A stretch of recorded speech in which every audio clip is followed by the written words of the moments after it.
Well, Canada Post has issued a new offer to the union representing postal workers. This as the clock ticks down to a possible strike. Canada Post confirmed it rejected also the union's request for a 2-week extension to consider the proposal, saying a further delay is in no one's interest. The new offer comes days after the union issued a strike notice. It could see postal workers back on the picket line tomorrow. So for more on this, we're joined live this morning by Labour lawyer Sundeep Gokhale. Sundeep, thanks for joining us again this morning to talk more about this. The refusal by Canada Post, the Crown Corporation, to give the union this 2-week extension, how significant is this in what the latest offer is, Sundeep? Well, it's an enhanced offer. It's 13.5% over 4 years. There's added personal days. There's enhancements to STD. So it's a significant move by Canada Post. And I think their belief is, look, we've been negotiating for well over a year now. We've got the 5-month extension that the government imposed earlier this year. You know, the extra 2 weeks is not necessary, as there's fundamentals attached to this deal that Canada Post says are necessary in order for it to maintain its viability as an organization. The enhanced side to this, Sundeep, is interesting. This, 6, 3, 2, and 2 in terms of this. Does Canada Post show anything by this? I mean, they've talked about effectively being almost bankrupt, having really no money. Were you surprised at the level of this offer? I think a lot of us were surprised by it. It's a significant move by Canada Post. And I think that the core component to this proposal is that it still needs to be able to have flexibility for dynamic delivery and the use of part-time employees over the weekend. And in terms of this union strategy then to sort of, counter this by saying, we need these 2 weeks, is that a fairly typical move after all this? Because, up until yesterday, the union didn't know what was going to be in this new global offer. They see it now. Is it unfair to ask for 2 weeks to go over that? Or how would you, advise clients in this basis?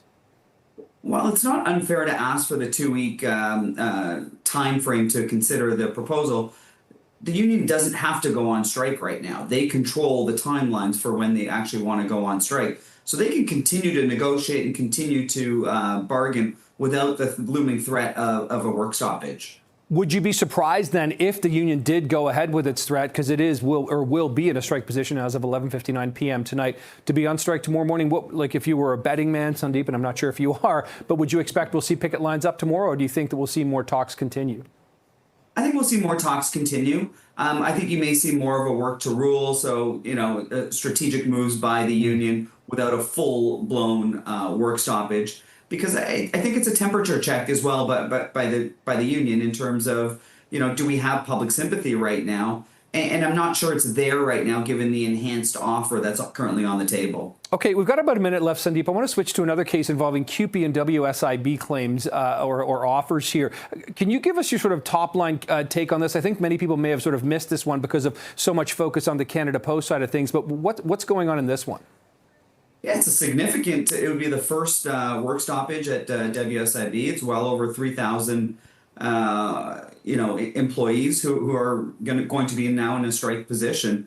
And there's going to be significant delays as it relates to, people's entitlements, return to work, payments, that sort of thing, as it relates to anybody who's been injured while at work. So it's a significant development. And it seems to be around workloads. It seems to me like the union and the members feel like they're kind of overworked here. Is that based on government cuts? What's at the core here of the workload concerns?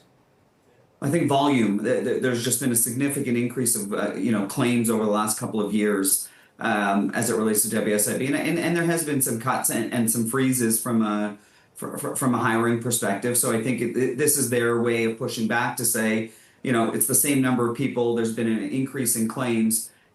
Something has to give here in terms of our workloads. Okay, a few issues to keep on the front burner, I suppose, labor-wise. Labour lawyer Sundeep Gokhale, appreciate your time once again this morning. Thanks for joining us again.